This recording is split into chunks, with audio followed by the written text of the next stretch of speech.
Hi guys, it's Lynn. We're going to talk real quick about how you can always change radians and degrees back and forth from one to another. So this is applicable for any kind of trig class.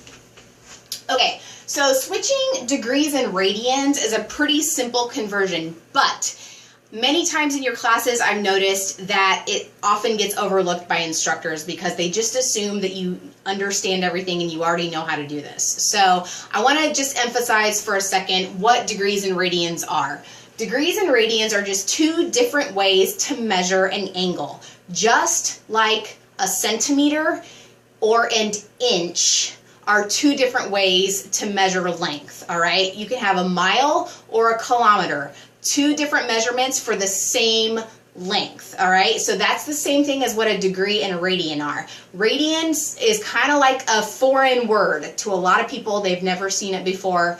If you're new to a trig class, I want to try to break this down and translate it into terms that you can understand if you're not a real math type of person, if you don't have a real good experience or background in it. So they're just two different units to measure the same thing. They both measure angle measures, okay? What exactly a radian is, I wouldn't worry too much about. I'm not going to say a radian is this big or a radian is this big. I'm not going to say anything like that. I'm just going to say it's just a way to measure an angle, all right? That's really all you're going to have to know.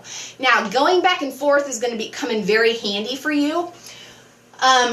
So basically, what you have to know, radian measures are often, not all the time, but often written in terms of pi. So on a graph, when we're talking on a trig graph, if we go halfway around the circle, most people are familiar with degrees enough to say, we're going to start over here on this position in the x-axis, that's 0 degrees. Halfway around the circle, we come over here, that's 180 degrees, right? Well, in radians, we talk about, this is also 0 radians.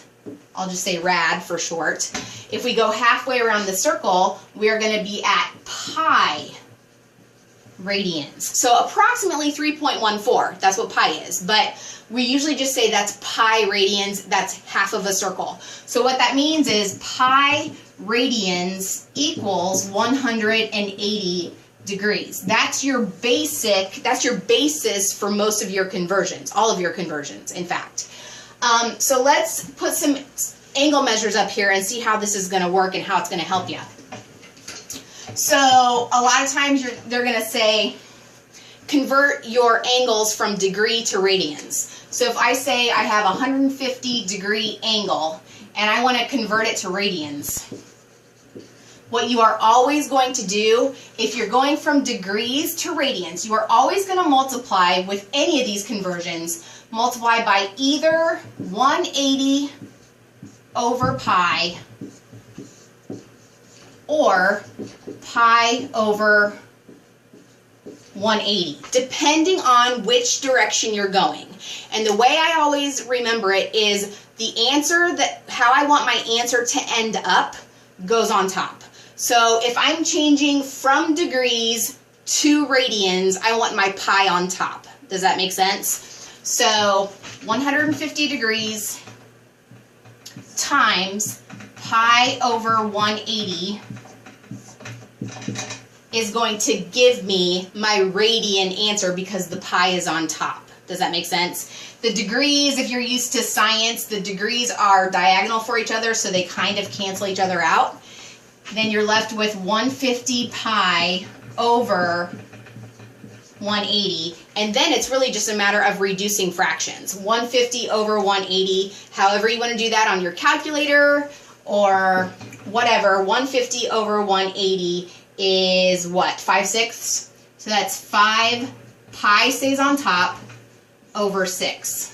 So 150 degrees becomes 5 pi over 6. Changing from degrees to radians, we want to end up with radians so the pi goes on top. Going the reverse way, the reverse direction. Let's say, I'll leave that up here.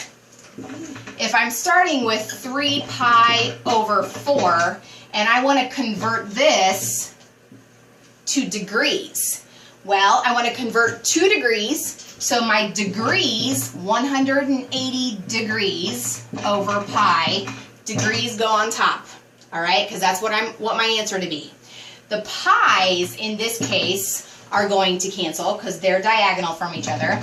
So now you have 3 times 180, which is 540, I believe. And of course, you can always use your calculator on this. 540 over 4, again, just becomes a matter of reducing your fraction. So this is going to be, I believe, 135.